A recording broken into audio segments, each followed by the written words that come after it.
জয়ঢোল পিটিয়ে ডিজিটাল বাংলাদেশ গড়ার লক্ষ্য নিয়ে যানবাহনে ডিজিটাল নম্বর প্লেট এবং RFID ট্যাগ বাধ্যতামূলক করেছিল সড়ক পরিবহন কর্তৃপক্ষ।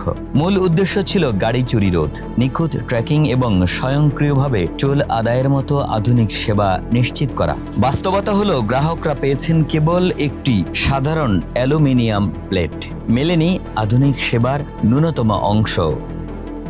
চুরি হওয়া গাড়ি উদ্ধার, টোল ওঠানো কিংবা ট্র্যাকিং, এসব ক্ষেত্রে নিখুঁত সেবা দেওয়ার প্রতিশ্রুতি দিয়ে 2012 সালে ডিজিটাল নম্বর প্লেট চালু করে বাংলাদেশ সড়ক পরিবহন কর্তৃপক্ষ।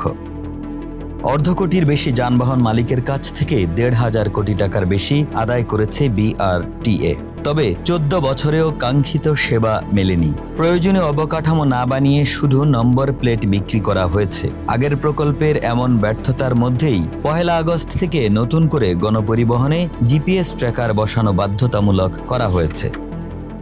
BRTA-র তথ্য অনুযায়ী 2026 সালের জুন পর্যন্ত বিভিন্ন শ্রেণীর যানবাহনের জন্য মোট 54,71,849টি RFID ট্যাগযুক্ত ডিজিটাল নম্বর প্লেট সরবরাহ করা হয়েছে। একই সময়ে যানবাহন মালিকরা তাদের গাড়িতে 49,70,869টি নম্বর প্লেট সংযোজন করেছে। বিভিন্ন সার্কেল অফিসে পড়ে আছে 5,06,20টি ডিজিটাল নম্বর প্লেট, যা যানবাহন মালিকরা সংগ্রহ করে গাড়িতে সংযোজন করেননি। সব নম্বর প্লেটের বিনিময়ে যানবাহন মালিকদের কাছ থেকে BRTA আদায় করেছে 1,516 কোটি 46 লাখ টাকা। এর মধ্যে 2,48,744টি ভারী যানবাহন থেকে আদায় হয়েছে 115 কোটি 11,87,232 টাকা। 9,33,227টি হালকা ও মধ্যম যান থেকে আদায় হয়েছে 431 কোটি 92,52,236 টাকা। এছাড়া 42,89,458টি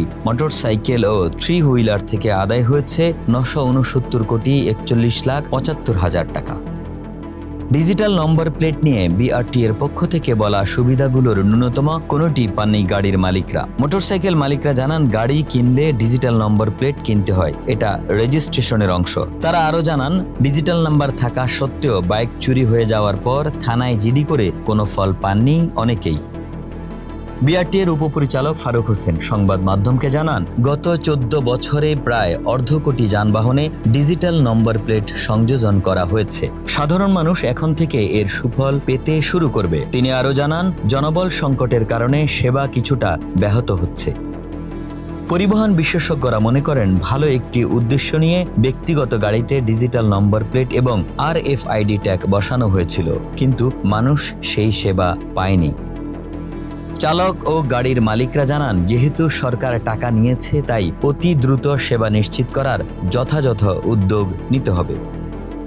একে আজাদ, মানবকণ্ঠ।